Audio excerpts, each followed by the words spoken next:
Joining me right now on Kumite Radio is John Vake. He'll be fighting on September 29th at Aftershock 30, facing Sam Joe Toetu for the welterweight title. What's going on, John? No, not much, man. Just finished a little bit of work. How about yourself? Good, man.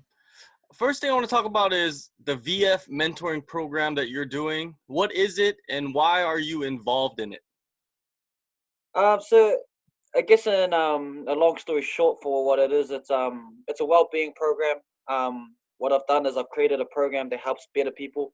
It doesn't necessarily promote the sport. It really promotes well-being. That's why I emphasize the well-being side.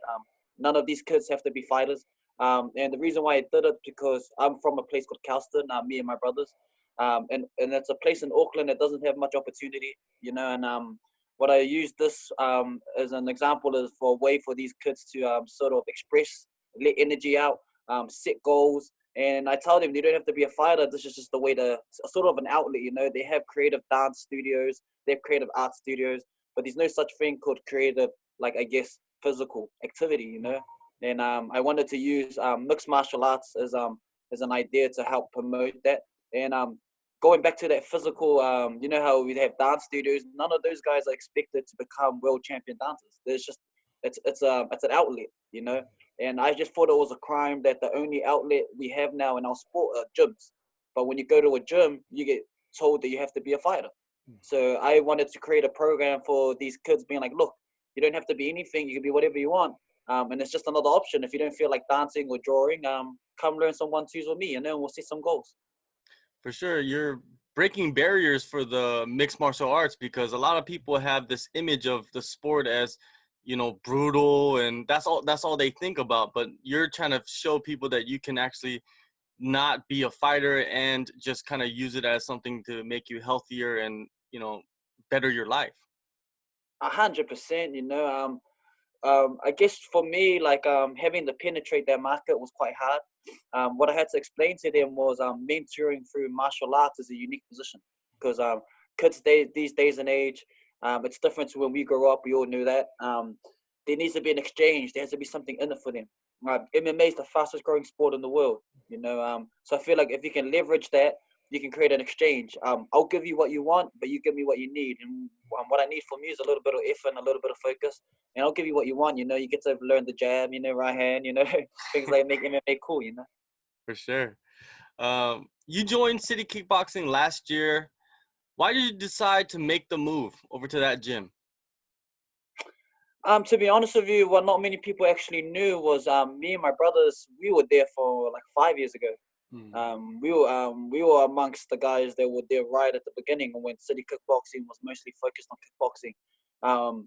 Then I met the head coach Eugene, and what ended up happening, the way we got connected was Dan Hooker hit me up. He was getting ready for a fight. He needed a body, and back then I was just more of a wrestler for them, someone that can go in there and try to take him down before he hits pads or something, And then what ended up happening was I stayed at my gym, but I was always training with them. Like I was still training with them. That's why when I went to Tiger, I went straight. When I went to Thailand, I went straight to Tiger with Dan. They were still my teammates.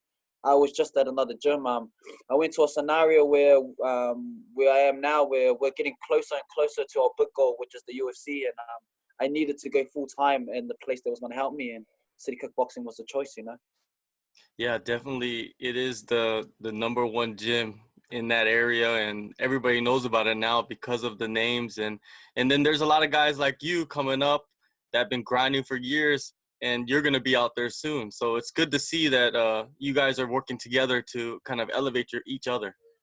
Yeah. I'm super grateful for that gym. I think that gym's secret is their selflessness. It's never about them. And the fact that, because I've actually fought Israel before. So when I came in there, it was like a little bit different. I don't know any other gyms that would have let a kid like that come in. That could have been a threat. I wasn't a threat. I'm still not a threat. Like we're teammates, we're brothers. But like on day one, you don't know that.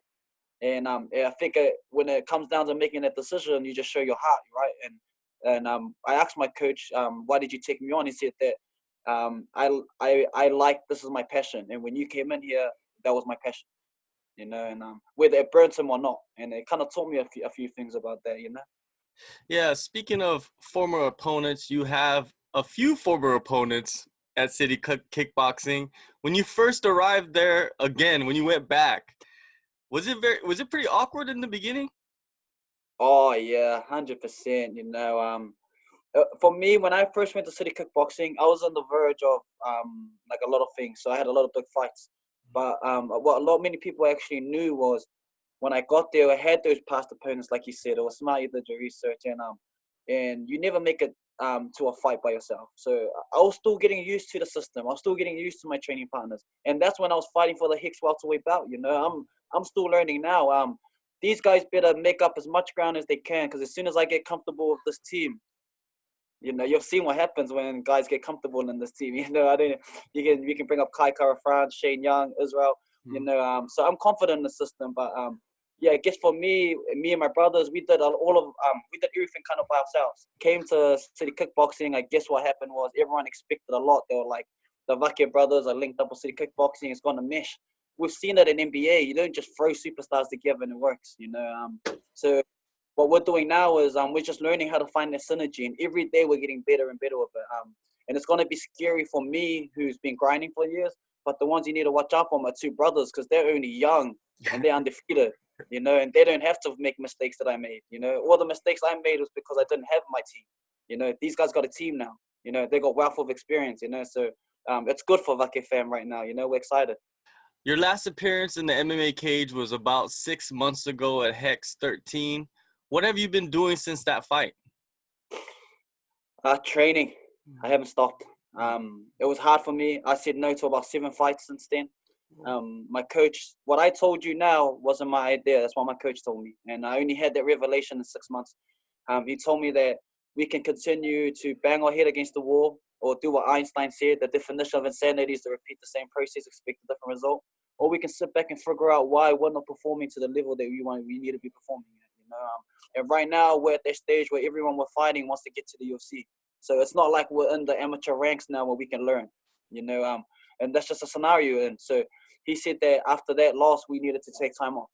And all we've been doing is just getting better and learning more about my coach, learning more about how he wants things. Like when he says it a certain way, what type of way does he expect me to do it? And then for him, when he tells me to do certain things, what type of way he expects me to do it. If you look at the successful guys in our gym, guys like Israel and guys like Dan, they know what he's thinking before he's even thinking. I came in there with 17 fights and a New Zealand title, and I don't know what he's thinking. But everyone outside looking in, they'll say, "Oh, that doesn't match. You're a champion. You went to a champion coach." And one thing my coach always told me was, it's different in the inside, and we know what we're doing on the inside. So what we need to do is just focus on the inside, and as long as we get that synergy, block out the noise, and we're gonna get better. And yeah, it will pay off.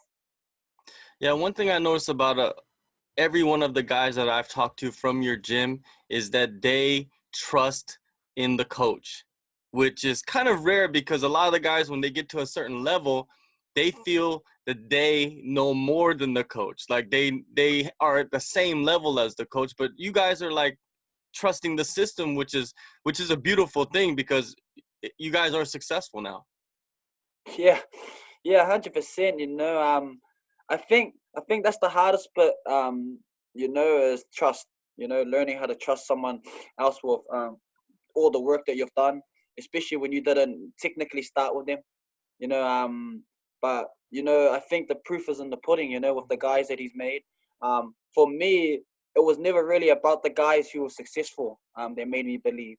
It was my failures. It was me not making it work. It was my last showing. Like my last 3 fights, I'm 1-2, and that's not normal for me. And I know that. I know how to win and I know how to lose. So for me, it was about, all right, maybe what everyone else is saying is right. Maybe you're not that smart. Maybe you need to dumb down. Maybe you need to listen. And that's what I've been doing the last 6 months, is learning how to shut up and listen. Now, your brother James, he was originally supposed to take the fight against Sam, but he suffered an injury. You, the bigger brother, stepped up to take his place. Explain what exactly happened in that situation. So James was sparring. I actually wasn't there. and he just got into a little bit of an injury, you know. And when they took it, when it was down to my coach, it was 100% my coach's decision. He had a decision. He said we could push through, we could make it. But looking at the variables, looking at the fact that James is 3-0, how young he is, and what he had to gain for pushing forward compared to what he had to lose, he told James it's best. He gave James the 6 months talk that I had. You know, like, maybe it's time for you to listen. Maybe it's time for you to think. You know, we're not in a rush.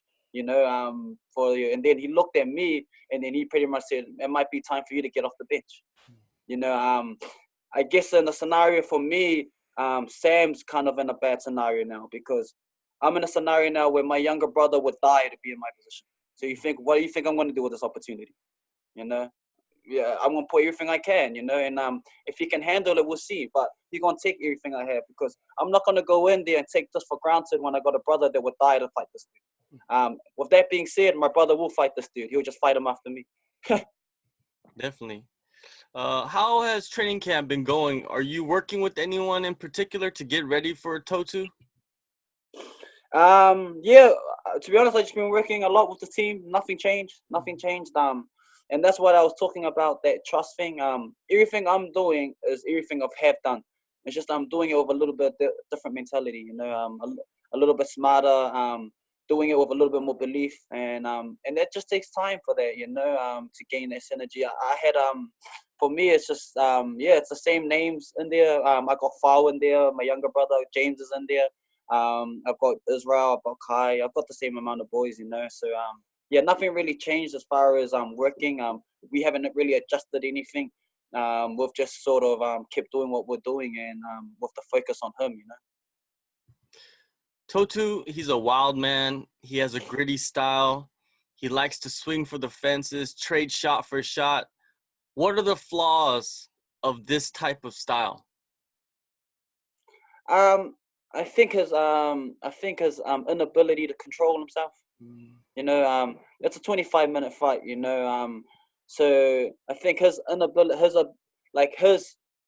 his wildness is going to hurt him in 25 minutes. You know, because obviously we know that if I put him on the mat, it's going to be a rough night for him. And, you know, and obviously we know that if you're throwing wild, you're going to fatigue him real quick. You know, so we're going to be smart. We're going to be smarter than him, and we're going to be first. That's what the game plan is. You know, I'll tell him straight to his face now. We're going to be smarter. We're going to be first. We're going to control the distance. We're going to take you down when we feel like it. We'll lift you up when we feel like it. You know, and we'll see how wild you can be from there. How do you see this night going down? You just mentioned that you would tell him the game plan to his face. Most guys will try to be secretive and like say something else. But how do you see, what kind of performance do you want to display for the fans? For me personally, I feel like this is the perfect fight to show the level that I'm at. My last few fights, I've only ever fought top 5. You know, top 5, top 10 guys. You know, the way I see Sam, Sam was supposed to really fight James, and they were supposed to look at the winner of that was going to go into the top 10. You know, I'm his first top 10 guy. You know, I'm his hardest guy. He's not my hardest opponent. You know, so I think the way I see this fight is me walking in there and imposing my will. Because I know I belong in the A-League. Does he know he belongs in the A-League? You know, so if he does, it's going to be a 25-minute war. If he doesn't, he's going to be found out real quick. He's going to fight. We're going to figure out whether his win streak was padded or not. You know, because we know that I'm not padded. I fought everyone against there. You know, I've got my belts. You know, I know my belt means something. You know, I won my New Zealand bout with a guy that's ranked number 7 in our rankings. You know, what ranking is the guy he won his belt from? Bantamweight, lightweight. Like, we're going to see if you deserve to be amongst the kings of the welterweight division, you know, and we'll find out in Gladstone. All right, September 29th in Gladstone, Aftershock 30. John Vake will face Sam Joe Toetu for the welterweight title. It is exciting times for you, man. Thanks for your time. Hey, thank you, John. Thanks for having me, bro. I appreciate it. This is mean, bro. I've seen this podcast, so it's mean to be on the other side. Thank you, man, for sure.